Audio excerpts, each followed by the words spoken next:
It would be impossible for me to watch this movie on the first day of school because I don't want to miss my first day of school, but at least I got high school to do next week by the time I'm recording this video. And hey, about that stunt in Rogue Nation, is it possible for me to do the stunt when I'm outside the bus if I miss my bus to camping? Oceans like we used to do.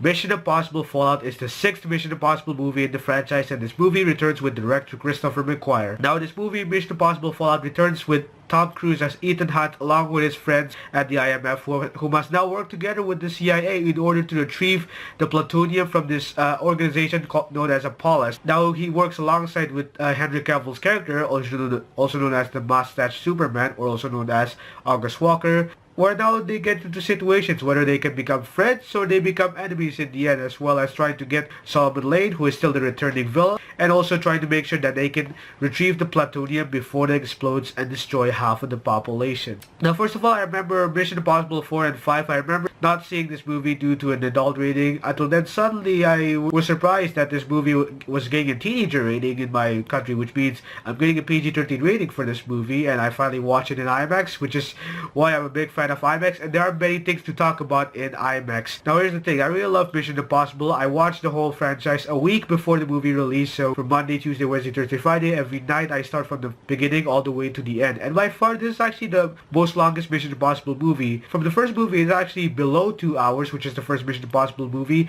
The second and the third is actually 2 hours and above. The fourth and the fifth movie is in between 2 hours and 15 minutes long. And the fourth movie is the longest, which is considered to be 2 hours and 27 minutes. Now I'm going to tell you, but there are many things to explain about Mission Impossible Fallout. First of all, the longer it gets, the more understandable it gets. Maybe the longer it gets, it might be great. The shorter it gets, it's not well explained. But I really love how Mission Impossible Fallout turned out to be explained in the end. As a result, Mission Impossible Fallout was explained well. It feels like you're not watching much of this, but you really want more from it. In terms of storyline, I kind of had like the way how they arranged things in its position. At the beginning, they started with the scene like usual, where basically they were given a specific mission, and then suddenly the mission self-destruct in 5 seconds right after the mission explanation, and suddenly throughout the middle and the end of the movie you get a stunt, you get lots of action in this movie. For somehow there are really conflicts in this movie, which really happens in every movie. If the conflict is confusable and doesn't make any sense, well, this movie is terrible. But if the conflict is understandable, then this movie is well played for the audience. This movie was presented well to the audience.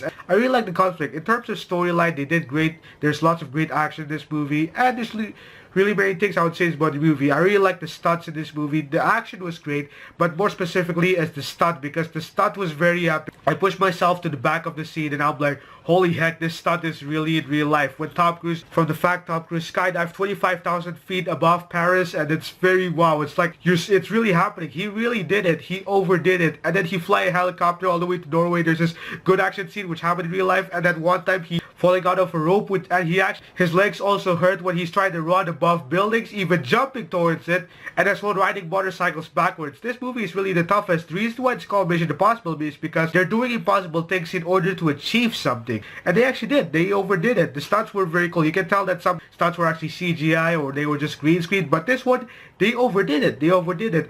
And the IMAX ratio, you're gonna like the IMAX ratio. If you see it in IMAX, you see the whole stunt, so you really can believe it. If you're just seeing it normal, well, it's just basically a normal movie, but seeing in IMAX, you feel everything. You see the whole stuff, which is why I love seeing this movie in IMAX. Every time I watch a movie, I would see it in IMAX. If this movie is not in IMAX, well, I'll just see it normally. In terms of characters, I really like the characters. Ethan Hunt is back, and then you get Benji, and you get Luther. Everyone is back. Rebecca Ferguson character is starting to be likable, because at the beginning in Rogue Nation, I seem to have problems with her, but there was a reason why she returned in this movie. You also get Vanessa Kirby, which you don't get much of her, but she really did well as the White Widow, which is not like the other race of Black Widow, but she actually works as White Widow. She really did a great job.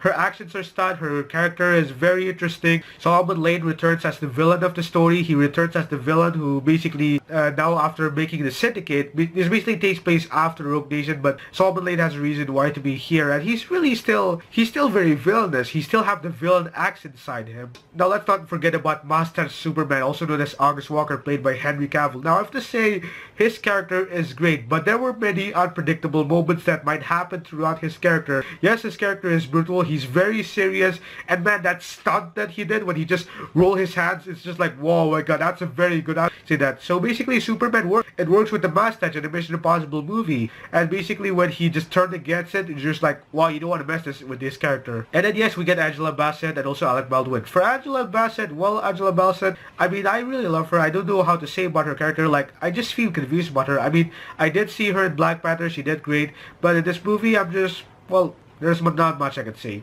I have to say this, but Mission Impossible Fallout is impossible to hate in the scale of great action stunts in the franchise. Yes, this movie had great stunts in this movie. I mean, in terms of the action is great. I really love how they go throughout the storyline. The movie is great. I really love it. I mean, it's 2 hours and 27 minutes long, but you feel like you want more of the story.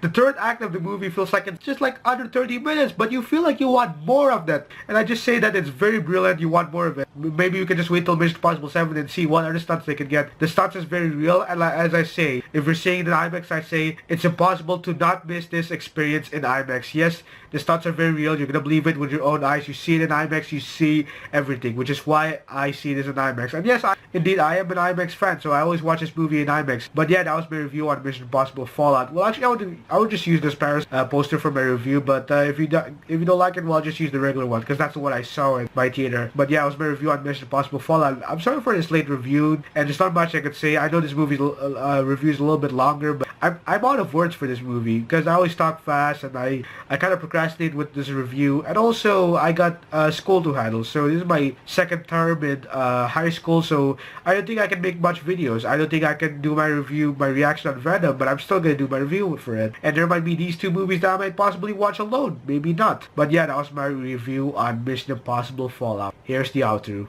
That is all for this video. If you do enjoy this video, give it a like. That would be very helpful. And in the description, you'll find the link so you can follow me on Twitter, Instagram, and Google+. I appreciate you guys for watching this, and I'll see you another time. Bye-bye.